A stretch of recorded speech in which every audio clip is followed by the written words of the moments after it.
Yes!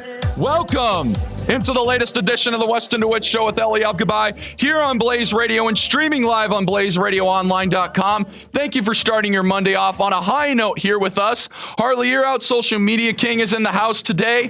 Eliav Gabay. Last week I totally botched the intro, so I'm going to get it right this time. Eliav Gabay, producer, co-host. My buddy, how are you today, man? I am so good. We got some serious news to get to. Not serious, but seriously entertaining news to get to. And my lord, the landscape of the Suns franchise just changed last night. And we are definitely going to be getting into that. A whole slew of NBA items, and that includes Lonzo Ball made his debut last week. He's played 3 games now. One of them against the Rockets. Patrick Beverley was in his head, in my opinion. We're going to talk about that. Lonzo Ball coming back and balling out against the Suns and the Pelicans. We're going to get into that. The Coyotes are still winless at this point. We're going to get into that. Darren Till, he knocked out Donald Cowboy Cerrone in the first round. Yeah. Dude, that dude, he's going to be the champion one day. He's special. We're going to get into that. But the first order of business, ladies and gentlemen, is to dive into some baseball. And the World Series is here. There you go. The Dodgers are in the World Series. How do you feel? I'll tell you what. I called it way long ago. You did. I give you credit for that. You did. And I didn't call the Astros, though. The Astros definitely delivered. But hey, listen. The 2 best teams of the regular season are in the World Series. How often do we get to say that in baseball? And if we're truly the 2 best teams in the regular season, both made it. That's pretty exciting to me, that this matchup is going to be so good.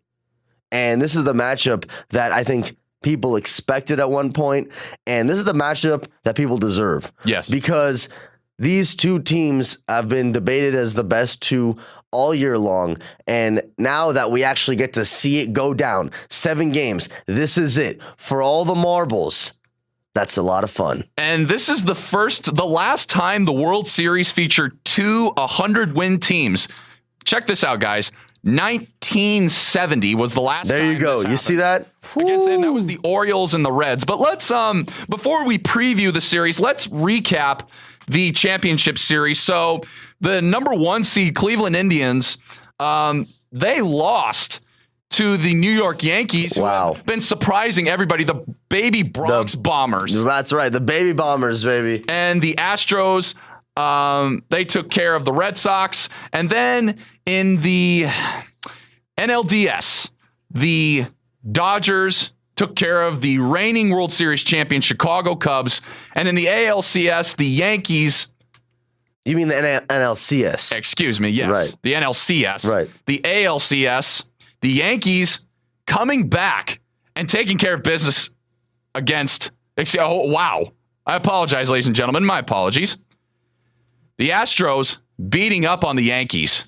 That's a lot of excitement. That truly right there. Let's hone in on Game 7 real quick for the Astros and Yankees. Morton going out there pitching 5 scoreless innings. McCullers coming in. I mean, he threw like 20 straight curveballs. Unbelievable. Completely fanning Yankees hitters left and right. They had no idea what hit them. And the Astros pitching staff, you got to give kudos and love to Dallas Keuchel and Justin Verlander. Oh, man. They're the reason you're here. Oh, of course. Absolutely. They're the reason you're here. Outside of when those 2 guys pitch, it's a lot more of a, not a struggle, but a lot more of a grind for the Astros to get it done. Yeah. And the Dodgers taking care of business against the Cubs, and relatively easy work for the Dodgers. We expected that the Cubs have been really inconsistent this year. Now, I was one who was of the belief that the Cubs were going to turn it around and beat the Dodgers because I was relying on the experience of Joe Madden. That's right. That's right. I forgot about that. You chose the Cubs to beat them. That's right. I originally had the Cubs and the Indians as a rematch in the World Series. But look, when I look at the Los Angeles Dodgers, man, all this hype, all this speculation that's gone around the world of baseball, the sports world in general, the expectations that are heaped on these guys' shoulders is astronomical. I've never seen anything like this in Major League Baseball as it pertains to pressure.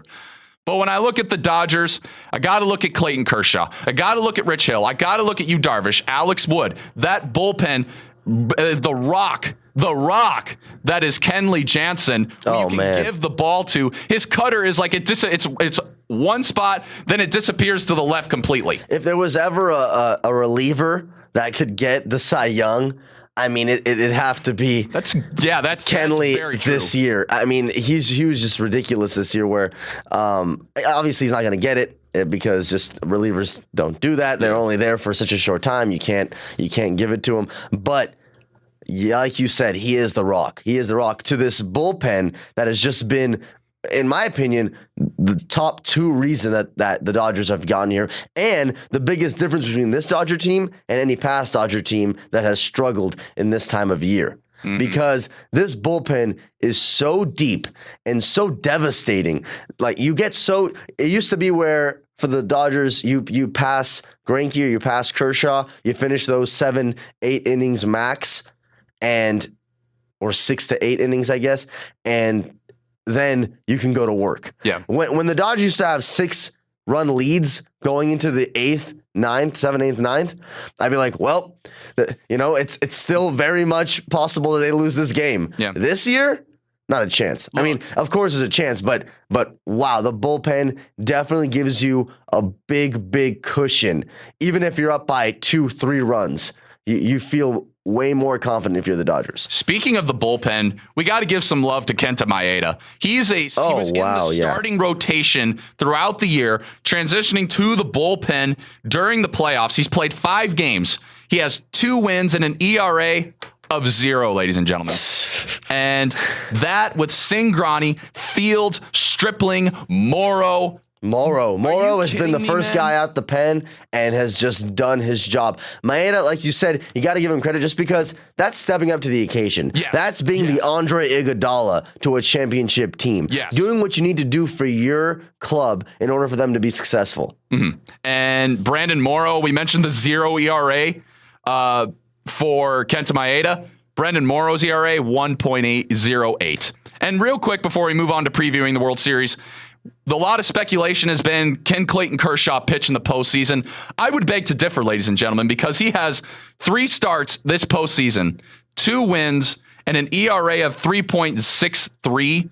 But he's gone out there like a man possessed and pitched his butt off against 2 very, very good teams. Totally delivered. He's led his team to the World Series where he's going to start game 1. And if you're Clayton Kershaw, no excuses whatsoever. You got to go out there and ball. And I think he's going to do that against the Astros. Absolutely. You got to get the W. You got to get the win. Because, when Kobe retired in LA, I'm just talking about specifically in LA, the feel of the city, right? When Kobe retires, all right, well, there's that one legend, the one great that the city was his. No matter who was doing well, no matter what team was doing well in LA, at the end of the day, LA was Kobe's city. That's true. As soon as Kobe retired, Clayton is that guy. Mm-hmm. Kershaw became that guy for LA, that the city is his.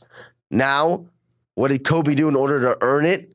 Get those rings. Yes. Good now, point. Clayton needs to get that ring in order to shut it down and say, this is my city. I'm going to hold it down. And the Dodgers, they owe him a ring. They owe him a ring. Yeah. And it's as simple as Clayton needs to go, like you said, needs to go do what he does best. Get it done. And he has a team to back him up like he never has before. So that's what it takes for them to get it done. Can we mention that the Dodgers beat the Cubs without Corey Seager? That's right. That's right. And Seager's expected to be back, by the way. Eliav, Kike Hernandez in that 3 home run game. Listen. Including a grand slam. Are you kidding? You want to talk about clutch? That's the personification of clutch. And especially with everything that's going on in Puerto Rico right now. Oh. And him, of course, that's for anyone who doesn't know, he's from Puerto Rico. It's just good for him, good for the spirit of Puerto Rico. It's just, it was something that was sentimental, but also just, it means more than baseball. It means more than baseball when something like that happens. And where his family is, what they're going through, what his home country is going through. It's just really important.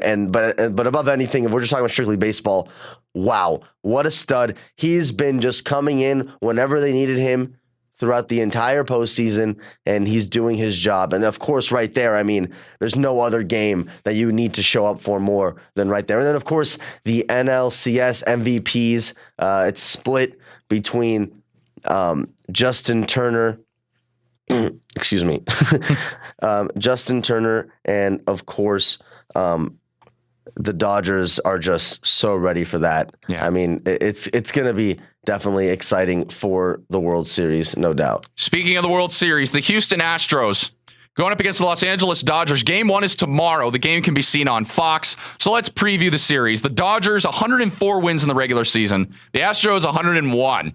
The run differential nearly split identical, plus 190, which is fourth in baseball for the Dodgers, plus 196 for the Astros, which is third. Now, ERA, there's a little bit, as I mentioned off the top, a lot of this is virtually identical. The biggest discrepancy when I'm looking at the stats is team ERA and ERA plus. 124 for the Dodgers, 96 for the Astros, third and 17th respectfully. When it comes down to it, Eliav, the bullpen, to me, the bullpens are going to be the biggest thing when it comes to this series for me. Because when I look at the hitting, they're identical. Correa, Springer, Altuve. The Astros have the hitting, and they have the rocks in this pitching staff, as we mentioned with Verlander and Keuchel. If you're the Dodger hitters, how are you going to get to Keuchel and to Verlander? How are you going to get them out of the innings 4 and 5? And how you're going to do that is by driving up their pitch count. Eliav, when the Dodgers played the Diamondbacks in Game 3, Zach Greinke was on the mound for the Diamondbacks. After one inning, there were 4 Dodgers hitters that forced 3 and 2 counts. Greinke didn't even get through the 4th inning. And that's that right there. If you can get Greinke to do that, I think you can get that for Keuchel and Verlander easily. Yeah, no. And by the way, just to correct myself, in the NLCS, it wasn't just Justin Turner. It was Chris Taylor as well that split the NLCS MVP with him. And on the ALCS, it was Justin Verlander who got the MVP there.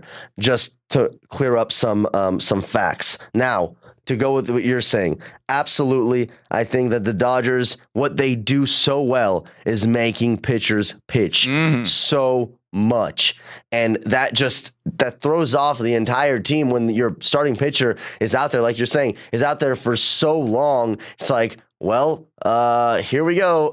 Here goes again. Here comes the Dodgers, because every time that they make your pitcher stay out there for that amount of time, and even if they don't score, they're still, like you said, getting those 3-2 counts, getting those full counts, making it really way out, getting those foul balls even when it is a full count to keep it going and extending more. It tires them out. It gets them off their groove potentially. I mean, when you're out there for too long, I mean, you might get out of your groove when you just keep doing repetition of full count after full count. And then they strike. Yeah. And then they capitalize. The key in this series for the Astros as well, you got to keep Jose Altuve guns blazing, which I have no doubt that he will. I mean, this guy's a 5'6" dynamo out there at second base. He has 5 home runs in the postseason. He's hitting 400. I mentioned the bullpen as well. So when we look at the bullpen comparisons, we talked about Lance McCullers coming in and balling out in Game 7 against the Yankees, but you got Colin McHugh, Luke Gregerson is your closer, Will Harris, Francisco Liriano, who they picked up at the deadline. When I look at the 2 bullpens, I have to give the edge to the Dodgers. I just have to, because I can't go against Morrow, Maeda, and Jansen. And more so than anybody, it's Jansen. I can't go against it. And for that reason, and for other reasons, I'm picking the Dodgers to win this World Series. And I'm going to go with 7 games. It's going to go down to the wire. Wow, that's going to be fun. Yep. I'm going to go with Dodgers in 6. I think that the way they've been playing this postseason is, I mean, nothing short of spectacular. I mean, they've just been unbelievable. Only lost 1 game this whole time, which was honestly really timely, because you just want one. Well, not want one, but if you get one, it settles your head, settles the team. All right, there's no pressure of undefeated postseason. There's none of that. You just go out, play baseball, and that's one of my keys for the Dodgers. Don't overthink it. Don't overthink it. You've been doing everything right. You don't have to mix up anything. I know you might be pitching instead of Hill for Game 2 or whatever. I wouldn't even do that. Keep it going. Yeah. Keep the same lineup. Exactly. Keep it consistent. Don't change any game plans since it's the World Series. Do what you guys do all season long, and do what you've done all postseason long.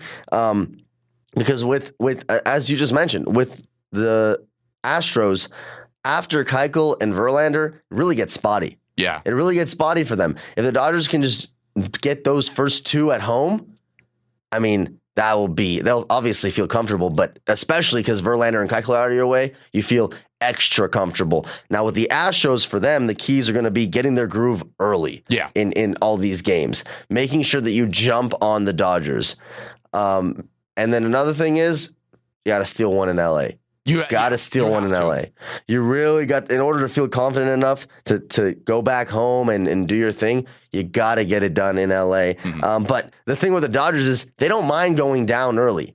No. They don't mind coming back from that. I just have a couple things right here. In the NLCS, they were down 2-0 early in game 1. And then in game 2, down 1-0 early, but they scored immediately in the bottom of that inning.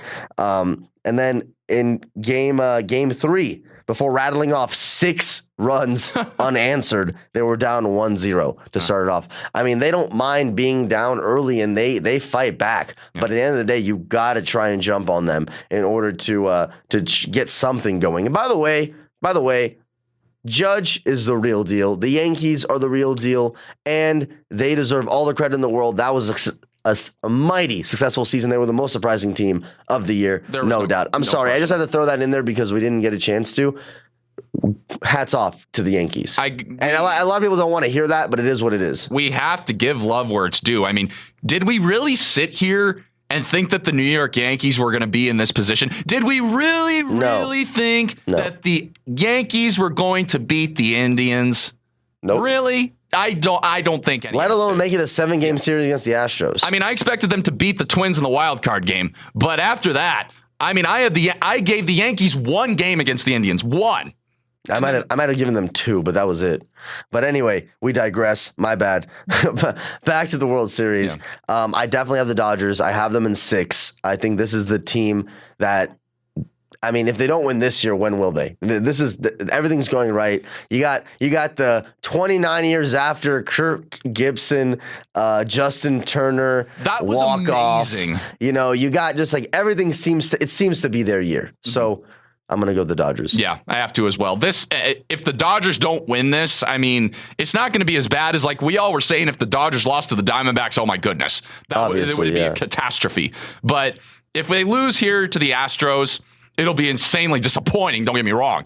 But at the same time, it's not like you lost to any team. No, you lost to a damn good team. In my mind, once you make the World Series, as much as if you don't win, it could be looked at as a failure. But for either team, if you make it to the World Series, anything can happen at that point, and you maybe not see the season as success if you don't win, but at least be content with making the World Series to going that far at the very least is not a failure. I put it that way. Isn't a failure of a season, maybe not necessarily a success because, you know, when your teams are this good, the way these two are, you expect to win, no doubt. But at the same time, you have to also understand that, you know, it is baseball and things happen. And, you know, while you respect the other team, also know, you know, that you should be at least content if things don't go your way that, hey, listen, this was a hell of a season either way. Yeah. So make sure you guys go check out the World Series. It's going to be a hell of a series. Starting tomorrow. Yep. Game 1 on Fox. Make sure you guys go check it out. Before we get to Weston's Bonehead of the Week, there were 3 managerial changes that happened over the last weekend. I know you hate one of them. We'll get to one of them. Don't worry. We're going to get to one of them. I like the other 2. And one of them is the Boston Red Sox have found their new manager, and his name is Alex Cora. He is now the 47th manager in Boston Red Sox history. He's the Astros bench coach. I mean, to me, I couldn't think of a better hire than Alex Cora. I think he's young. He's going to relate well to the players, and that's something that baseball managers really need to do this day and age, is be able to relate to the players, because and all teams really. We saw what happened with Chip Hale and the Diamondbacks. Everybody was like, "Oh, Chip Hale's a great hiring from Oakland." He never meshed with the players. That's why it never worked. And another combination of injuries as well. But deep down, the reason why the Diamondbacks did so successfully partly was because, in large part, to Torey Lovello. and the way he related to his players. So I think the hiring of Alex Cora is good, but the Red Sox, they're in trouble in the farm system. Dave Dombrowski has traded the farm system. It should be very, very interesting to see how the Red Sox handle this. And also, when you talk about, relating to your players, you see a lot of immediate effects when it comes to certain teams like Torey Lovullo. Immediate effect once you see that him and his players mesh. Yeah. Dave Roberts, immediate effect. Dave Roberts. As soon as you see that him and his players mesh. Mm-hmm. So it's important. It's really important. The New York Mets have found their new manager, and his name is Mick Callaway. He is the pitching coach for the Cleveland Indians, and if you're the New York Mets... You know how good their staff is. I was just going to say, Thor, Harvey, Matz, Wheeler... Wow. You add a pitching guru. Well, I don't know what's going on with Harvey over there, but we'll see if any of their drama works out between them two. But if you're the Mets, you got to focus on hitting because you don't need to worry about the starting rotation. You need to add some pieces to your bullpen. But if you're the Mets, I understand the hiring of this and I understand the route they're trying to take. But if I were the Mets, I would have hired a more offensive-oriented coach just because of the fact that they need help meshing the manager with the offense and because they don't need help with the pitching staff. But we shall see. Mick Callaway seems like a relatable manager to the players, and we'll see how it plays out. I'll let you take this next one alone. I'm just going to... Ron Gardenhire has been announced as the manager for the Detroit Tigers. Yes, ladies and gentlemen, he took off his headphones. Ron Gardenhire is the manager of the Detroit Tigers. Look, so... Ron Gardenhire spent 13 years as the manager of the Minnesota Twins. He had a record of 1-0-6-8 and 1-0-3-9 losses. So Ron Gardenhire, to me, when I step back and look at what the Detroit Tigers need, they need guidance. The Detroit Tigers need someone who's going to come in there and give them a mentality of, hey, look, guys, we're young. We're not going to win now. But you can learn from experiences on the baseball field. And to me, you're going to be shocked by this. I don't mind the hire. Ron Gardenhire is going to relate to those players. First reaction. Okay, I was disappointed. Severely disappointed. But when I look at what the Tigers need, the Detroit Tigers are headed in a downward trend. They have the number 1 overall pick in this upcoming draft. And they need guidance. They need a motivational guy who's going to come in there and give them the direction that they need. And I think Ron Gardenhire could do that. Yeah, I agree just with the fact that they needed a whole new refresh, revamp, reboot, whatever you want to call it. They needed it. Yeah. So I think he is that. And Brad Ausmus, to me, Brad Ausmus was never the answer from day one. And Al Avila is completely taking that organization in a completely different direction. I'm really interested to see how the veterans are going to mesh with Gardenhire. Will they trade Miguel Cabrera? Will they trade Victor Martinez? Are they going to build around Michael Fulmer? A lot of interesting storylines for the Detroit Tigers going into next season. Stop being a bonehead. It's time for Weston's Bonehead of the Week. So this week's Bonehead of the Week, we're going to head out to Memphis. This happened last night, ladies and gentlemen, and I think we know where we're headed with this. Now, normally, when we do Bonehead of the Week, I don't like to throw in superstars when we do this, okay? I don't like to do this. But because this play... As a man of the people. To me, this play just was... It kind of got on my nerves a little bit because Steph Curry, with 40 seconds left in the ball game, the Grizzlies are up by 10 points at this point. He goes into the lane, has an easy layup. He makes it. But then there's a whistle. And we know what Steph Curry did in the NBA Finals a few years ago. He chucked his mouthpiece. Well, ladies and gentlemen, he did it again. He chucked his mouthpiece, and he still made the basket. You make the basket, you make an easy layup, and there's a whistle, and you still throw the mouth guard? Well, more than that, I mean, he threw the mouth guard, pegged the official, and then he got tossed. And the Grizzlies bench was like, oh, what do you do that for? And then Kevin Durant showing the fans on the way out, hey, I got a ring. And he's like, oh, hey, he was flashing the ring finger. He wasn't flashing the middle finger, ladies and gentlemen. It was the ring finger, just so everybody knows. Well, they both just wanted to go out in style, I guess, in that game, and they ended up losing it. But that's just, as a leader, you got to keep your cool better than that. Yeah. You got to, especially, what are you doing? Why is he making this a trend? What are you throwing your mouth guard about? And pegging the, what? There's so many questions I have. Like, you're more mature than this, Steph. Steph is way more mature than this. Guys, this has 2.5 million views on YouTube, and it's number 6 trending on YouTube.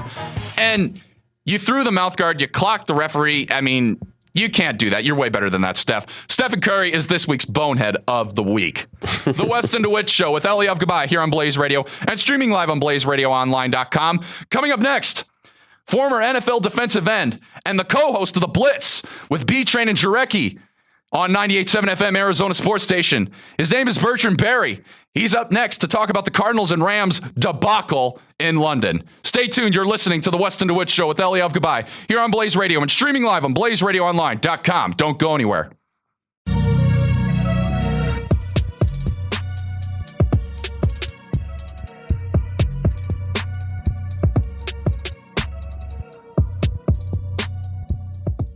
Welcome back to the Weston DeWitt Show with Eliav Gabay here on Blaze Radio and streaming live on BlazeRadioOnline.com.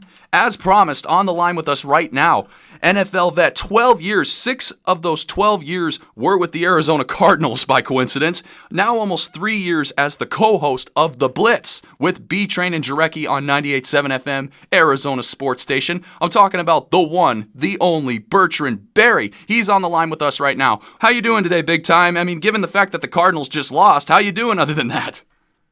Oh, I'm doing all right. It was still a good weekend for me. I had my Houston Astros clinch the World Series, and my Irish beat the hell out of the USC Trojans. So it was a pretty good weekend for me, if I say so myself. And we'll dive into the Astros and Notre Dame a little bit later on. But let's focus on the Cardinals. So Carson Palmer out 8 weeks. Now with Carson Palmer out for an extended period of time, Bertrand, how do you feel about the Cardinals with Drew Stanton or Blaine Gabbert, for that matter, now at the helm? I don't feel really good at all. I feel pretty bad for the team. I think with Carson Palmer, he was their best option. With him, you had a chance to maybe do something, compete for the division, but now that he's out for an extended period of time, I don't think this team is going to be able to overcome that. I know it's not just about the quarterback position, but he was a very integral part of what they wanted to do from an offensive standpoint. And the fact is, Drew Stanton or Blaine Gabbert is just not as good as Carson Palmer. So without him, it's a significant blow to their chances of really doing anything in the 2017 season. Yeah, and what were the differences this week compared to last week? And obviously one of those was Adrian Peterson. He only had 21 yards on Sunday. What were the differences through your eyes? Well, I think with the Los Angeles Rams, they're a better defensive front than the Tampa Bay Buccaneers, and I think they were really locked in and determined not to let Adrian Peterson get off like he did in the previous game. So they had a good game plan for him. They really limited his holes. He was not able to get those yards after contact. They made sure that they had a lot of guys to the ball, and they had a great game plan for him. You tip your hat to the Los Angeles Rams. They executed their game plan, and it's like that sometimes. And I know for Adrian it's frustrating, but you just try to learn from your mistakes and get ready for the next one. Hey, Bertrand, Eliav Gabay here. On the Rams end, you mentioned the Rams. For them, they've already exceeded a lot of expectations so far this season. What is truly the highest potential for this team and what to expect moving forward? Well, in reference to the Rams, I think that they can truly be a team that can win the division. They are sitting atop right now all by themselves, and they seem to have every aspect. The offense is clicking. The defense is playing at a pretty good level. And of course, with special teams, they scored a lot of points between the defense and special teams. So it's not so much pressure on the offense to carry the load for them as far as putting points on the board. So if you have all three phases contributing, then that's usually a good sign of a good football team. And right now, they're just taking advantage of the opportunities given by other teams, and they're making the most of them. Now switching back to the Cardinals for a second, a couple years ago they were in the NFC Championship game, and now not obviously in nearly as good of a spot. What is the direction of this organization, and does anything drastic need to change in your eyes? I'm not sure what the direction is. I know with a lot of older guys, I think they have one of the older rosters in the NFL. They're going to have to make some tough decisions, and they're going to have to figure out what direction that they want to go. I'm not sure what it is, but I think they're going to have to find another quarterback. Look at Larry Fitzgerald. Will he come back another year? Carson, will he come back another year after this type of injury? And you just wonder, with a lot of money tied up in the defense, will this become a defensive football team going forward? So there's a lot of different questions up in the air. I mean, it's still a young season, and they have an opportunity to still do something. I just think it's going to be very difficult without Carson in the lineup, and they're going to have to find an identity and roll with it for the foreseeable future, because I think this team could possibly look very different next year than what it does currently. Mm-hmm.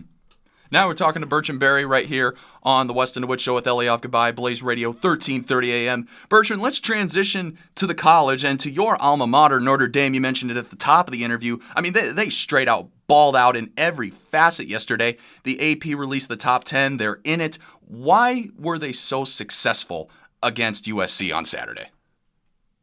Well, I think they were successful because they just came out and hit them in the mouth. And I know with Southern Cal, it's always kind of hit or miss. They're always a very talented team, but they tend to struggle when they come east to Indiana and play us in Notre Dame. And I look at this offensive line that Notre Dame has. They've done a great job of really opening holes for Josh Adams, and Brandon Wimbush came back from his injury, and he's been playing really well. And they just seem to be playing with a certain focus. Keep in mind, their only loss on the season was a 1-point loss to Georgia, who's in the top 5 right now. So that's right. They've had a very solid season, and it's definitely a far cry from last year, only winning 4 games. And I know a lot of Notre Dame fans out there are very happy to see this team bounce back the way that it has this year, and hopefully they can keep it going. From your alma mater, let's go to your hometown heroes. The Houston Astros are now in the World Series, set to go on Tuesday. Let's go. Yeah, now when it comes to Houston, of course, gone through Hurricane Harvey and then the J.J. Watt injury that was so important in the rebounding of this city. What would a World Series championship mean to Houston? Well, I think a World Series would be great for the city of Houston. It would give everybody something to rally around. They've already been a great cause for people to rally around as the recovery efforts continue out there in my home city. And you just want to give them something to take their mind off the current situation, because keep in mind, even with Hurricane Harvey, even though it's passed, the recovery efforts are going to take some time. It's going to take years to rebuild the city. Definitely. You're going to need something to keep you going, something positive to keep your mind off of what's going on. And I think the Astros provide just a little bit of that with what they're doing this year. I mean, they've really did a great job of building this team through the draft and through the farm system. And a lot of the number 1 overall picks that they drafted over the last couple of years are currently starring for the Astros now. So you give the front office a lot of credit. You look at Justin Verlander coming in. I mean, that was great. And I just think this story is so good for the city. And I think a lot of people around the country could rally around the idea of Houston having this opportunity to win a world championship, because what they had to endure back in the summer. And it's just one of those feel-good stories that I think anybody can truly relate to. Yeah, absolutely. But going up against a tough Dodgers team, Houston, of course, you mentioned Verlander along with Keuchel. They have 2 stud pitchers, but then it gets kind of spotty at the 3, 4, 5 spots in the bullpen. What is going to have to be the key for these Astros in order to win this series?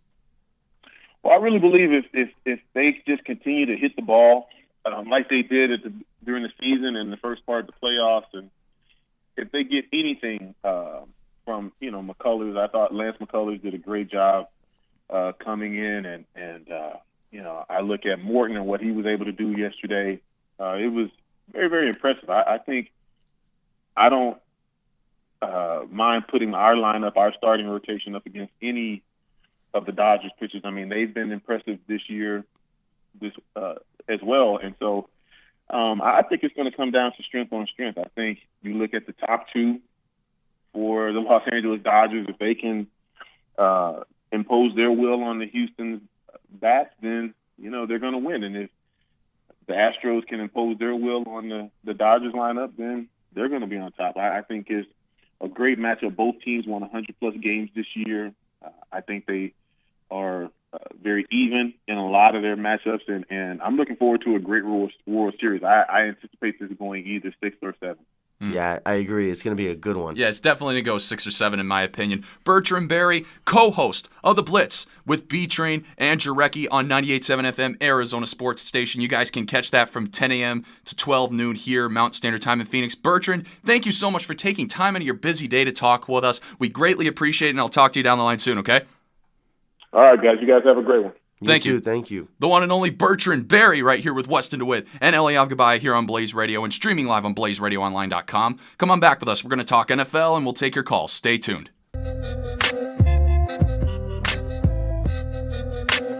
How convenient. Our thanks again to Bertrand Berry of 98.7 FM Arizona Sports Station. You guys can go catch his show right now, as a matter of fact, over there on Arizona Sports with the but stay with us. But we highly encourage you to stay with us because we just encourage you. Because you love us. You love us after all. That's just the way it is. 602-496-5156 is always the number to call up. That's 602-496-5156. The Arizona Cardinals yesterday, as you just heard us talk about with Bertrand Berry, the Los Angeles Rams roundhoused the Arizona Cardinals 33-0 in London. Woo. And Carson Palmer, he broke his arm, and it looks like he's going to be out for the season. It's initially said at 8 weeks, but it doesn't matter at that point. Drew Stanton is now the starting quarterback. Adrian Peterson rushed for 21 yards. Larry Fitzgerald had 3 catches for 29 yards. And the Cardinal defense just folded like cheap tents. The Rams, what else is there to say about the Los Angeles Rams? They look good. I told you this last week. If the Rams continue the pace that they're playing, they could win the NFC West, and I'm sticking to that. I still think the Rams could win the NFC West. They could absolutely do it. I don't think there's it's going to come down to them and the Seahawks, and it's as simple as that. I don't think anyone expected the Rams to be like this. Todd Gurley's looking like, he is an MVP candidate. Jared Goff has totally found himself being comfortable at this point. You know, Sean McVay has turned that offense on its head. The defense, the mob squad, they're doing their job. I mean, what more can you say about them? When it comes to the Rams, they are on another level, I think, than anyone thought they would be, especially at this point. And this game against the Cardinals is kind of the epitome of that. Yeah. Because the Cardinals, they still were looked at as better than the Rams, in my opinion, until this game. Oh, yeah. Probably. Absolutely. And when you see in the fashion in which they beat the Cardinals, it was just completely dominating. And, I mean, of course, when you lose Carson Palmer, it's just going to go south for you. But Adrian Peterson, nowhere to be found. Nowhere to be found thanks to that defensive line that the Rams boast. I mean, let's just look at the numbers right here. Adrian Peterson, 11 carries for 21 yards. That's it.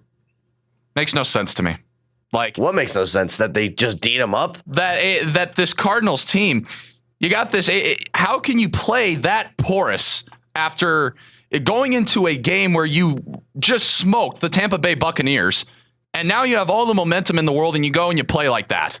Not to mention the fan support in London was there. You could easily hear on multiple different radio outlets. On Twitter, you could see pictures of Cardinal fans everywhere in London. And you go out there and you play like that. Now, coincidentally, yeah, you lost Carson Palmer. That's a coincidence. He got hurt. But if you're the Arizona Cardinals, you're going up in there. It's a division rival matchup. You got to go in there full throttle, guns blazing. They played like crap yesterday. It was horrible. But I don't want to take anything away from the Los Angeles Rams because their defense is legit. Aaron Donald is the best defensive player in this game. And we look at total yards. The Rams put up 425 total yards of offense against the Cardinal defense. So is your beef more with the offense or the defense? I got to go. Or both. It's both because they're both just so porous. The defense can't get to the quarterback, and the offensive line still can't protect the quarterback. Those two things right there, that's just the sign of a bad football team. Well, so moving forward, who do you feel more comfortable with under center? Do you want Drew Stanton or Blaine Gabbert? Well, neither if I had the opportunity to choose, but I would if you told me, if I said I had to go with those two guys, which the Cardinals have to, I got to go with Drew Stanton. And I got to see how he's going to perform in this game, up and coming game. I mean, the Cardinals have the week off, which is crucial for them because Lord knows they need some time off just to get this bye from week the football field. It can't come at a better time. And they're playing in San Francisco in 2 weeks. So that's a good game for them to see where they're really at because you're facing an 0-6 team in San Francisco. You may want to throw Blaine Gabbert in there to experiment how he's going to do. But no matter what you do, the Cardinals, they're not a good football team. They're just not a good football team. And the loss yesterday completely signified that in every way, shape, and form. The rematch was last night on Sunday Night Football, and it was a fog fest, ladies and gentlemen. And what I mean by that is if you didn't see the game, the entire second half had to be shot on the camera behind the quarterback because there was so much fog in the stadium. So the broadcasters couldn't even see the broadcast from the field, from the booth. But regardless of that, the Patriots defeated the Falcons in the Super Bowl rematch 23-7. They kind of just handled them, honestly. I was very disappointed with the way the Falcons offense came in there. Matt Ryan, 233 yards passing. I mean, Devontae Freeman still put up 72 yards. Julio Jones did his thing, but when it came for clutch moments, Matt Ryan just wasn't there. And the defense for New England, we've been ranting about them for the last 3 weeks. The Patriots defense stinks. Oh, that somebody needs to be fired. Oh, this, that, and the other. The Patriots defense showed up last night. Big time. They needed that. Big time. They needed that to show, okay, listen, we're still the Patriots. We're still here. And the Patriots they're going to be fine. They're always fine. As bad as the defense looked early on. Right now, that was impressive. That was an impressive win. That's one that they really needed for themselves more than anything because the Atlanta Hawks, Falcons. The Atlanta Falcons. I'm already in basketball. That's the next segment. That was just a tease. That's what that was. Teaser. No, but the Atlanta Falcons definitely were just not there from the start. I mean, they didn't come out the gate the way they needed to. The offense didn't. The defense for sure didn't. And that's a young defensive core where you don't want a win like this to get in their heads because when you play the Patriots again, it's just okay. This is what it was supposed to be like. They could say, "Oh, we're gonna go out there. We're gonna show them." Well, you didn't. You didn't show them. You didn't. You didn't show anything. The Falcons were 2 for 9 on third down. That's a problem with the Falcons. I mean, in the Super Bowl, they just collapsed, and Tom Brady came back and beat them to win his 5th Super Bowl ring. No, was that what happened? Yes. Oh, okay. How can the Atlanta Falcons go into Foxborough on Sunday Night Football and play like that? Very, very porous job by Dan Quinn and the Atlanta Falcons. Moving on.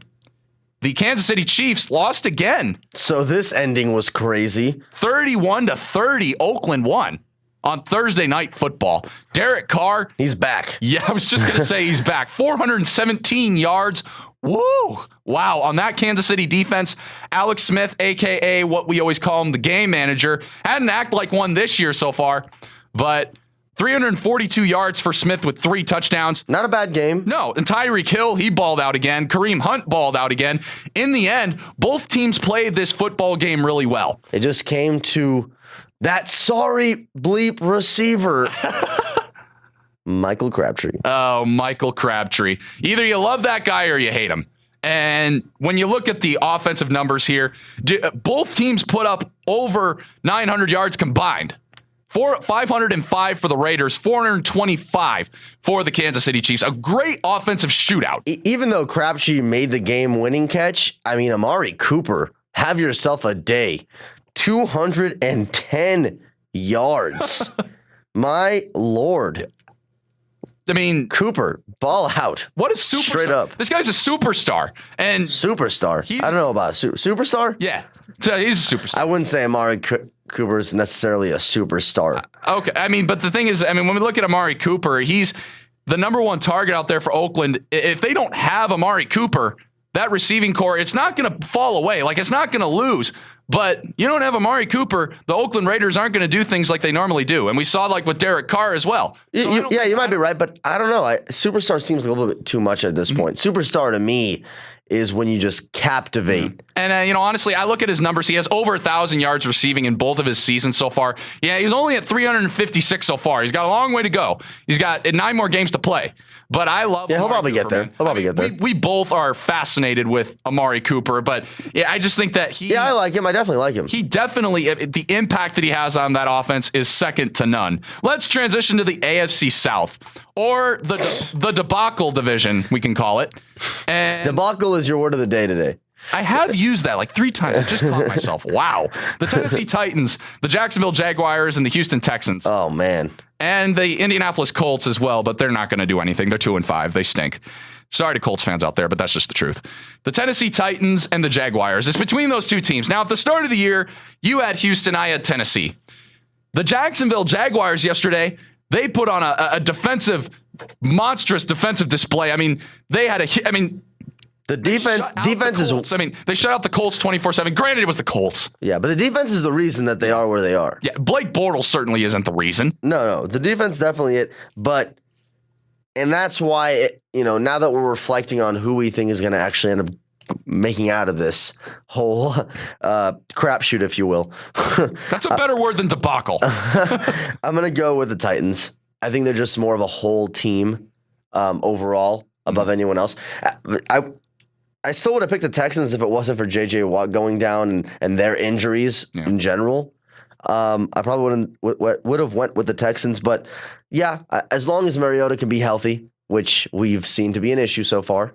But if he can get back and just be healthy and do his thing, they have a good enough defense where they can win the AFC South. And the Jaguars don't have an offense. I mean, they have Leonard Fournette, but I can't pick a Blake Bortles team to win a division. I can't do it. I don't care how good your defense is. I don't care if you have Calais Campbell out there having sacks galore, looking like a truck out there at 6'8", 300 pounds. I don't care.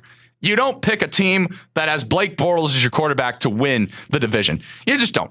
End of discussion. You really don't. Okay, just let that sink in, ladies and gentlemen. When your quarterback is bad, you're not going to win the division. You're not going to do anything. When you have a bad quarterback, you're not going to do anything. Look at the Cardinals up and coming. Drew Stanton, Blaine Gabbert. Enough said. Well, I don't know. You can have an okay quarterback and be okay.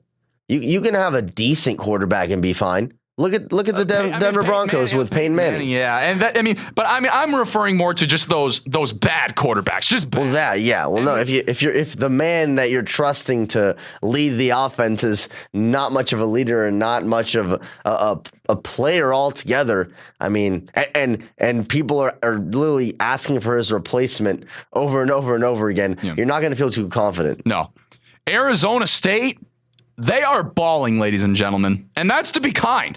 They trounced the Utah Utes 30-10 in Salt Lake City. Ladies and gentlemen, what is there to say about this Arizona State defense? This mentality has completely shifted. Completely shifted. They go out there hungry. They're attacking. They are not waiting on anyone. That D-line led by Tayshaun Smallwood, they're going after him. They are going after him. Huntley had no shot. He looked like a damn deer in the headlights out there. For real. And you know what happened as a result of that? 4 picks. J.J. Wilson seals it with a pick 6. He was a tight end, for goodness sake. Just good for them, honestly. They have found that groove. And we mentioned this in Director's Cut after Washington. Let's look for some consistency here. Let's see if they can actually, it's not just a one-time thing or a Oregon, Washington, like the 2 games where they actually show up. Let's see if they can actually make this a consistent effort. Mm-hmm. And we've seen that. We've seen that in these past 2 weeks. Now, to see if they're for real, that's what this next week is going to be about. Yes. Because what I saw on, also what we saw against the Utah is DeMario Richard. I mean, and shout out to our guy Harley Yearout for tweeting this out. A healthy DeMario Richard has just meant the world to ASU. Mm-hmm. Really has. I mean, DeMario Richard, a lot of times Killian McClatchy and Braden Bell on the call, they called him baby beast mode and said, you know what, just take out the baby. Honestly, just take out the baby because right now he is playing like beast mode. He is ground and pounding it in the middle, getting it done, really getting those third down conversions and opening it up for the receivers big time. I mean, N'Keal Harry should thank him as much as he should thank N'Keal because N'Keal opens it up for him and he opens it up for N'Keal. It's a great little thing they got going. And of course, Manny staying cool, calm, and collected at all times, being creative and doing his thing. I mean, and the O-line has stepped up. This entire team has just been so impressive. I'm picking them against USC. Really? I am picking them against USC, and they will be ranked after that week. Really? Listen, I picked them against Utah. I actually had them scoring 30 points in my preseason pick. Really? I had them scoring 30. I have it right here, 30, and Utah scoring 23. Obviously, Utah didn't do that. Utah got 10, but I'm going to take credit where that's due. I'm about it. Now, back enough with my bragging. Against USC, I think it's a perfect example of their chance. I know last time USC was here, they just ransacked Arizona State. Yeah. I remember it was family weekend. I brought my family. We left in the third quarter. That's disappointing. It was awful. Wow. It was disgusting. Now, granted, that can happen again, but this ASU, like I said earlier, this ASU mentality that they've switched, this switch they've turned on, has just been ridiculous. And the defense, 17 points allowed in 2 games combined. Those 2 games were against Washington and Utah. Utah at home. At home, in front of that ruckus crowd. I mean, there was no ruckusness there at all yesterday. I mean, they just folded after the second half. They were flocking out of the stadium yesterday just to get away from that stuff. But ASU, the players were waving by as well. Yeah, and they deserve it. They completely smoked them. And in reference to the USC game, that is because Arizona State and USC will meet up on Saturday for first place Pac-12 South bragging rights. And number 21 USC, they lost to Notre Dame yesterday. We're getting into that in just a second. But when I look at this lost game, is being kind. Eliav picked Arizona State to beat USC, ladies and gentlemen. And you, what do you pick? I mean, I'm calling the game. That's right. So plug it in. There you go. Yeah, me and Braden Bell will be on the call. I think when I look at this game, the fact that USC got trounced, that's to be kind, against Notre Dame on Saturday, and Arizona State's mentality on defense, the way they're playing right now, this momentum is it's astronomical. It's through the roof for this team and for this state matter, because we got the Suns we're going to talk about next segment. The Cardinals are losing. The Coyotes can't win to save their lives. This is the team. Did we really sit here 2 weeks ago saying that the ASU football program is the only bright spot in Arizona as we sit here today? I don't think any of us thought that. No. If we said that 2 weeks ago, you probably would have. You would have punched me in the face. It would have been crazy. That bye week just did wonders. It is, and you know what? I'm going out on Front Street right now. I'm going to do you. I'm picking Arizona State to win this game. The momentum is just too good for Arizona State. They have way too much momentum. USC dying down, getting obliterated by Notre Dame. But it might also work the opposite. They might come in angry. They might. And Sam Darnold. I mean, the conversation of overrated or not, I don't want to have that discussion today. But Sam Darnold, he's going to be looking to rebound, and you can bet that. But that defense is going to come ready to play. Oh, yeah. And I'm going with ASU to win this game. I think they're going to do it. I think they're going to upset USC. And it's going to be homecoming night. It's going to be on ESPN and on BlazeRadioOnline.com, people. And you best believe those fans are showing up because there's been in years past, like last year, where the fans were just not good. Mm-hmm. The fans were just not good. They wouldn't show up. They wouldn't stay for long enough. I think everyone's feeling it this year. And I think the fans have really been good this year. So they're going to need ASU fans more than ever. They're going to need that home field advantage more than ever if they want. First of all, if we're talking about Todd Graham's job, if he wins, he saves his job for next year. No question. If he wins against USC, he might have already done it, but if he wins against USC, he locks himself down for a nice extension, I think. Completely agreed. Before we take a break, Notre Dame 49-14 over USC. I mean, Wimbush balled out. I mean, he had 20 yards, and then Josh Adams 191 yards rushing. Notre Dame's for real. They're in the top 10 AP standings. We've been really excited to see how Notre Dame was going to come into this season. Brian Kelly's been on the hot seat for Lord knows how long. And for Notre Dame to come in here and play like that in front of a USC team that was favored to win that game, to go out there and play like they did, they deserve a lot of credit. And just as a side note, Saquon Barkley, I mean, I know the Heisman doesn't go to running backs too often, but my God, this guy is so good. So dominant. Talk about an all-purpose back. He is it. Just so impressive. The Weston DeWitt Show with Eliav Gabay here on Blaze Radio and streaming live on BlazeRadioOnline.com. Coming up next, the Suns fired Earl Watson, and Eric Bledsoe, Well, there's news about him. If you haven't heard it, come on back with us and we'll tell you. Stay tuned. You're listening to the Weston DeWitt Show with Eliav Gabay here on Blaze Radio and streaming live on blazeradioonline.com. Don't go anywhere.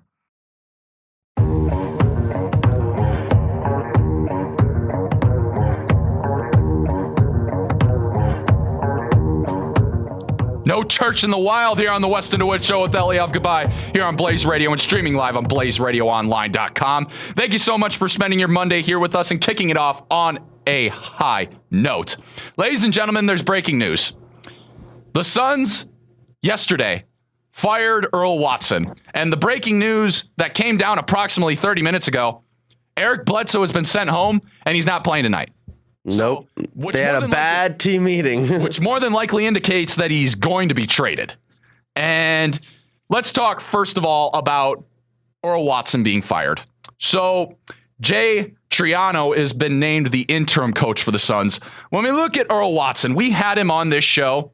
I think Earl Watson is an incredible man. He's an incredible human being. He's a great leader of men, in my opinion. But whenever he was asked the question about how will your team translate into the playoffs and how will they translate to playoff victories? I don't want to denigrate Earl Watson at all, but he avoided the question, whether it was on Arizona Sports 97 FM or whatever media outlet he was talking on. How will it translate to playoffs? He just dodged it and said, we are about building a strong family core unit here, which I respect. Don't get me wrong. But on the other hand, there's that hand. But on the other hand, I think Earl Watson got shafted a little bit by the ownership staff here in Phoenix. They're not putting a good basketball team on the court. You got two old guys and then rookies. You got to find some consistency. The Phoenix Suns have no consistency in this franchise whatsoever. That's why Earl Watson is not the coach. So do you agree or disagree with the firing? I agree with the firing, and I think it's justifiable based on his record and based on the fact that something has to change. This is the sixth coaching change in 4 years for the Phoenix Suns. I think it's more justifiable not based on his record, and I'll say why. Because while last year people were buying in, his players were buying into that, family mentality, the motivational guy. Because, every coach has their thing. His thing was the motivation, was coming together. I think the reason he got fired, because you see in their first 3 games getting blown up by 40, blown up by 40 twice. They just didn't even seem like they want to be out there. They don't seem motivated. Exactly. Same thing that happened with Hornacek when he got fired. The team didn't even seem like they want to play for this guy. They didn't even seem like they want to. I don't know. But I don't know necessarily. How could you not want to play for Earl Watson? I don't know if that's necessarily because of the players at this point or because of him. At this point, it's worth it to switch and see. Now you have 79 more games to see, how is this guy going to do? We can decide now at the end of the season when he has basically a full season to find his way. Yeah. It just, if you already were wanting to do it, because to me, it seems like it's been discussed already when something like this happens, then they just got to it quickly so they can already move on, which to me, that's a good move. When you just want to, let's do this already. Let's get this out of the way and move forward because this is going to end at some point. Okay. So from that perspective, I agree with it. Regardless of we agree or disagree with the firing, I sit here today very sad for Earl Watson because he's a good guy. I give credit to Doug Franz of 98.7 FM, Arizona Sports Station on this. He was on the air this morning, and he told the story about how Doug texted Earl Watson last night, and he said, would you like to come on the show and explain how you're feeling about this? Earl Watson didn't respond with a text. He called Doug Franz and said, it would not be fair to Jay Triano because whatever I say, it'll impact negatively on him. That shows he's thinking about Jay Triano when he just got fired. Yep. Can we speak about the great man in general, the person that Earl Watson is? And I pray to God that he gets another opportunity to be a coach. He will. I think it'll be an assistant. I think that's where he most deserves it right now. And where he can learn a lot. He can grow as a head coach too, as an assistant. Mm-hmm. He didn't get that chance completely, not enough, I'd say, before getting this job. So I think that's where he'll be, but he'll be a really good assistant coach. You guys just watch. Wherever he goes, he's going to be a really good assistant coach. That's for sure. Okay, so the other big news, Gordon Hayward, half a quarter into the season, ladies and gentlemen. Obviously, you've all seen it. Pray for Hayward. Just coming down in an awful way, reminiscent of the Paul George injury, just completely twisted his ankle off. It was fractured. That's the official report, and he's going to be out for a very long time. And this is just devastating for the Celtics. It is, and especially for the person that Gordon Hayward is, with the fact that he just signed his contract, and he's going out there against the Cleveland Cavaliers, it was supposed to be Cleveland, Boston, Kyrie versus LeBron, and Hayward was supposed to be the second fiddle there in Boston. I mean, Kyrie won in his own team. He's got it now, on a side note. But back to Gordon Hayward. When I saw the injury, I mean, ladies and gentlemen, it doesn't justify just us telling you how it happened. His leg, ladies and gentlemen, was facing the Cavaliers bench. His foot was facing the baseline. That is, in the description in and of itself is scary. Ding, ding. Gordon Hayward with Kyrie Irving was something I was looking forward to seeing. And now that Gordon Hayward, a fractured ankle, and, Brad Stevens mentioned that Gordon Hayward is pretty positive following the surgery. That's really good to hear. Because Gordon Hayward, to me, was going to be, I mentioned, he's the second fiddle there to Kyrie Irving. He, along with Kyrie Irving and that Boston Celtics team, was going to go up against Cleveland, and they were going to play a solid NBA Finals. And I still think it's going to be Boston and Cleveland. Don't get me wrong. But Eastern Conference Finals, when it comes down to that, if we're just talking straight basketball, this is awful for the Celtics. I mean, when it comes to the humanitarian part of it and just people, I mean, you saw the NBA community really come around and really be there for Gordon Hayward. Well, most of the media and the NBA community. Skip Bayless, ladies and gentlemen, just moments after, tweeted, Weston, you wanna read it out? Ladies and gentlemen, I cannot even begin to express the level of disgust. I'm gonna let you take this. Yep. That Skip Bayless placed on his Twitter account. Ladies and gentlemen, the tweet came at 5:33. It was just minutes after Gordon Hayward had his leg in two different places. The tweet says as follows: if Gordon Hayward is gone, maybe for the season, LeBron's path to losing a sixth finals gets even easier. Come on. I think people who know me know the level of passion that I feel about this subject. I don't want to dive too much into the personality of Skip Bayless because I think that'd be wrong of me. But ladies and gentlemen, we here at the Walter Cronkite School of Journalism look for motivational people to look up to in this business. And we want to be like certain people in this business. There are people we aspire to be like. Harley Yearout is a huge fan of Colin Cowherd. That's a guy who we look up to. When it comes to Skip Bayless, the inconsistencies, is somebody, young journalists like us, we don't need to be looking up to people like that. And I don't apologize for saying that. It's disgusting, it's despicable, and I think he's dead wrong. Absolutely. I mean, you got to respect a man when it comes to this. At that point, we didn't know if it was going to be career ending or what. We didn't know about that.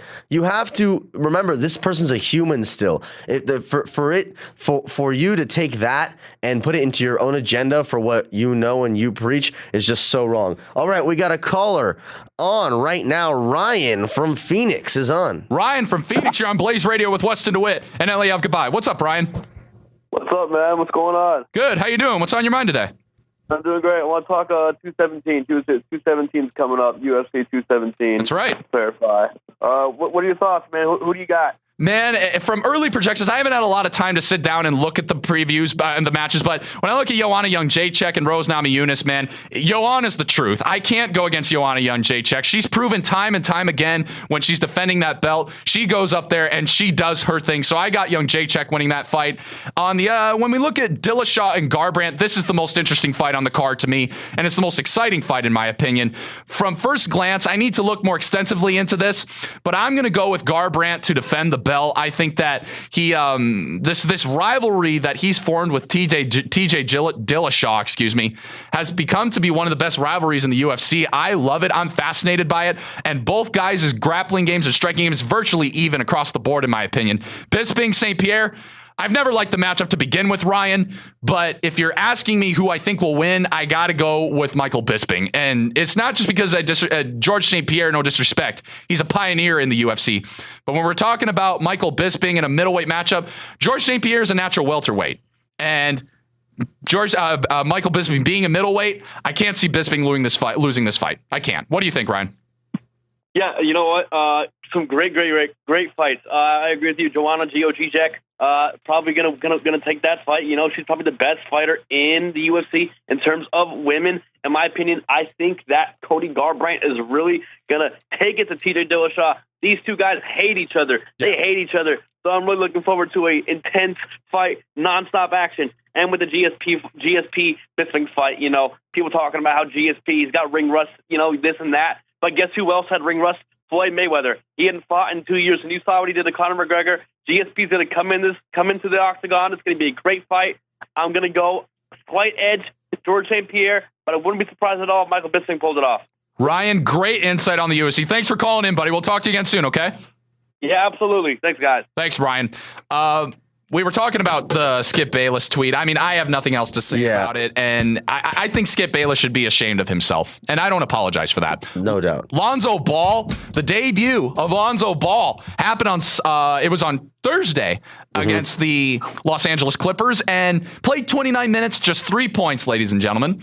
The next night he came to Phoenix and dropped 29 on the Suns. No, 29, 11, and 9. That's because the Suns don't have a defense, but I don't want to disregard Lonzo Ball. And he was just one assist shy of being the youngest to ever get a triple-double. I mean, that guy, I think him with that follow-up performance is very impressive and is more telling than people want to give it enough credit, because this kid is still 19. He got so much, and he's going to get all the praise to the max and all the hate to the max. Because of his daddy. Because of his daddy and all the pressure that's on him. When Patrick Beverley and his overly dramatic self likes to go and say, "Oh, first team." Like, okay, like we get it, relax, you know, and like staring down Lonzo and stuff. It's like, what? Lonzo wasn't even looking at him. He wasn't. It was hilarious in my opinion. He did a great job on defense, but he's just too dramatic for me. No, I think Lonzo Ball, to me, when I was watching the game, I watched the first half, it appeared to me that Patrick Beverley was in his head. That's what I was from a viewer I don't think so. From a viewer perspective, I mean, Beverley was in his grill. Yeah, he was in his grill, but not in his head. Lonzo doesn't seem like you can really get in his head. He seems like he's just cool. Maybe it was the pressure of being in your first game. I'm sure. I think that had something to do with it, obviously. And you're playing against the Los Angeles team, two LA markets facing each other. A lot of the question has been, is the hype for real? It's way too early to decide right now. We've only seen him for 3 games. We need to see him play more. Right. But I think Lonzo Ball has the potential to be a great player in this league. And I think he has a great potential to be a great leader for this Los Angeles Lakers team. And I'm excited to see what Lonzo Ball does for the rest of the season. I'm fascinated by this story. I mean, his daddy's a whole nother subject. But when it comes to Lonzo Ball's game specifically, I'm really interested to see what happens. Jeremy Lin, he has a ruptured patella tendon. His season is likely over. Man, and watching that video when he feels if it's there and he knows exactly what happened and he looks over and he says, "I'm done." Oh, that's just heartbreaking. It's heartbreaking, exactly. And he took to Twitter and said, "God's always faithful and in control. Hands together emoji, praise emoji." So we wish Jeremy Lin nothing but the best. But I mean, the Brooklyn Nets, I mean, we really don't need to talk about the Brooklyn Nets. They're not going anywhere, but prayers even up to though good start for D'Angelo Russell and them. That's true, but prayers up to Jeremy Lin completely. Eliav may be tough at times. What are you doing? Stop wasting time. But he does have a soft side too. Come on. Get ready for Eliav's soft spot of the week. Hey, ladies and gents, how you doing? Eliav Gabay, ladies and gentlemen. Ladies and gentlemen. Hey. So my soft spot of the week is going to come from Oklahoma City Thunder opening night. It was the kiss cam. Okay. Right behind the basket. Okay. This couple was there, very cute, and it was and the girlfriend had to kind of like force the kiss. The guy was kind of shying away, and then he gets up, throws down his foam finger like out of being upset, quote unquote, and then goes down on a bended knee. What? She didn't know that was coming at all. You see her start crying. She says yes, a kiss, a hug. I love those. I love those because it also takes a lot of guts for a guy to do that in front of an entire stadium. And then also for her to say yes and for it to work out. And it's so sweet. It's a very simple and meaningful soft spot this week. That is so cool on a multitude of levels. I mean, how much of a baller move does that take? And guts, like you said it. I mean, I don't think I could do that. I'm not gonna lie. I don't think I could do that. If I was, I could see you shaking. I would be shaking. I would be completely shaking. I don't think I could handle it. But Eliav, I could see you doing that. Oh man, I could easily see you doing that. Wink, wink, future. Hey, yes, absolutely. That was fascinating. Eliav soft spot of the week, ladies and gentlemen. The Weston DeWitt Show with Eliav Gabay here on Blaze Radio and streaming live on BlazeRadioOnline.com. Coming back with us, we got about 5 minutes left in the show. The Arizona Coyotes are still winless. And, I said about last week, but we're going to follow up on that. Plus, the Kings are undefeated. They're looking really good, man. They're looking really, really good. Stay tuned. You're listening to the Weston DeWitt Show with Eliav Gabay here on Blaze Radio and streaming live on BlazeRadioOnline.com. Do not go anywhere.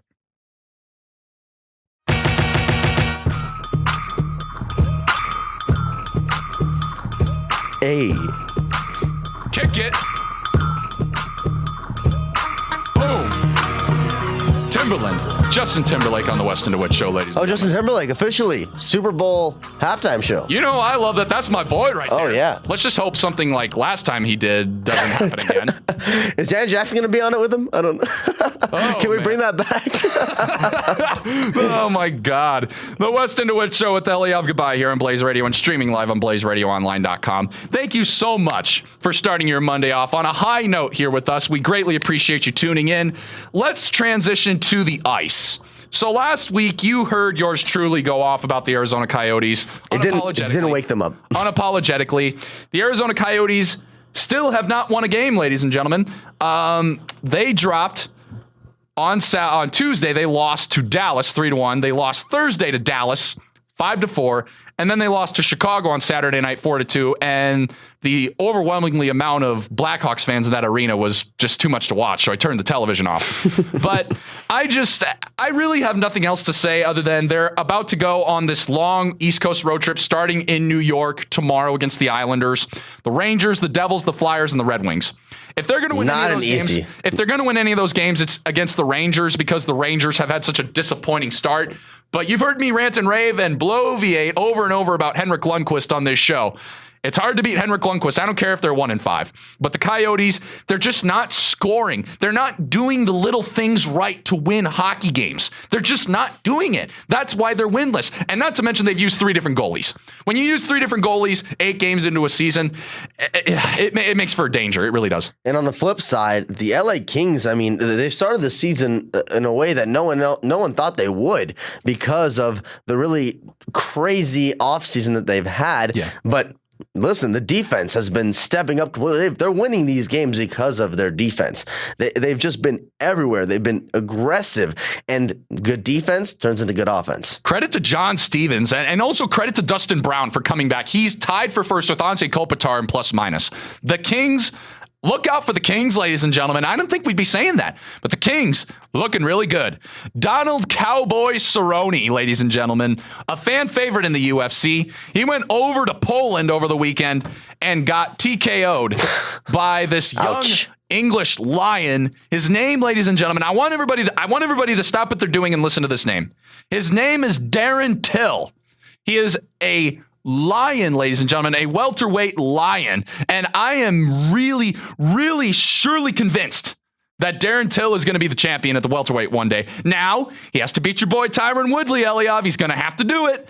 Or he's going to have to Not going to happen. Not going to happen. Not yet. Have to beat Robbie Lawler or Stephen Wonderboy Thompson. He's got to get through those guys, but he's definitely starting off on a good note, and he destroyed Donald Cowboy Cerrone. All the credit in the world to that kid. He has such a bright future. Everything trending on Twitter, Instagram, Facebook, and more. Get ready for Harley's hot topics and social media. All right, so we're going to kick it off with the probably biggest tweet in the last 24 hours was Eric Bledsoe's "I don't want to be here." Crazy. Yeah. And our own Justin Toscano from the Cronkite School, shouts out to him, was at the Suns media availability today. And apparently Bledsoe said that it was about him being at a hair salon. And the team didn't believe him, so they sent him home. Something along the lines of that. Oh my God, that is such a bad cover-up. Exactly. It was like expecting the typical like, well, my account was hacked thing. But anyways, moving on. The Milwaukee Bucks actually started with the Trailblazers. They tweeted out a picture of CJ McCollum and Giannis Antetokounmpo walking by him, and it said CJ and a fan passing by pregame. So the Bucks clapped back and said that fan just shot 44 points, 8 rebounds, 4 assists, and 2 steals while going 17 of 23 from the field. And it just totally blew up. Yeah. My guy Colin Cowherd, Lonzo drops 29 and Lakers win. Jersey retirement ceremony Sunday before game versus Pelicans. That's a good one. Gracious. We have Steph Curry, who said, "No excuse for that. Gotta remember who I am playing for," after getting ejected for, tossing his mouthpiece.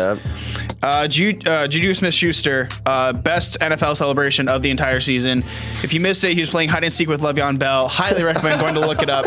And he tweeted out, "I want to thank the NFL for letting us have lit celebrations." There you go. Probably my favorite tweet of the week was LaMelo Ball. So someone tweeted at LaMelo Ball and said, "Are you going to be a big baller in collage? Like I'm going to make a picture collage." So LaMelo quoted it and said college with the star. He said, "This homeschooling really worked." So just great clapback. He's slowly becoming my favorite Ball in the family, actually. Oh. And then, of course, you guys talked about that Skip Bayless tweet saying that, after Hayward broke his leg, LeBron's path gets easier. DeMar DeRozan said, "You're a clown for that tweet." After a man gets hurt with a potential career-ending injury, stuff is bigger than basketball. Mm-hmm. And then Rudy Gay quoted it and said, "You're a heartless clown. Go paint your face." And Paul George, who knows better than anyone about leg injuries, tweeted, "God bless you, bro. At Gordon Hayward, help him through this, God." So just that was one of the many NBA players without pouring support for Hayward. It really was good to see the NBA community come together like that. I mean, Kobe Bryant, lengthy Instagram post, so many NBA players coming together in support of Gordon Hayward. Harley, you're out, ladies and gentlemen. Harley's Hot Topics and Social Media. That's easily my favorite background music of the whole thing. I love your sauce, but I love it. And No. I like his better too. It's like, bing. That was really weird, ladies and gentlemen. The Weston DeWitt Show with Eliav Gabay here on Blaze Radio and streaming live on BlazeRadioOnline.com. Thank you so much for starting your Monday off on a high note. What a fun one, baby. Great show today. Make sure you guys stay tuned. There's so much going on. Go check out the World Series. We are so blessed to be stressed. We're way too blessed to be stressed. God is good. Go out and make a difference today. Till then, Eliav Gabay and I, we're out. See ya. Drinking, smoking, always fat, more than one. Chrome rims, rhino, chronic in your system, let me know.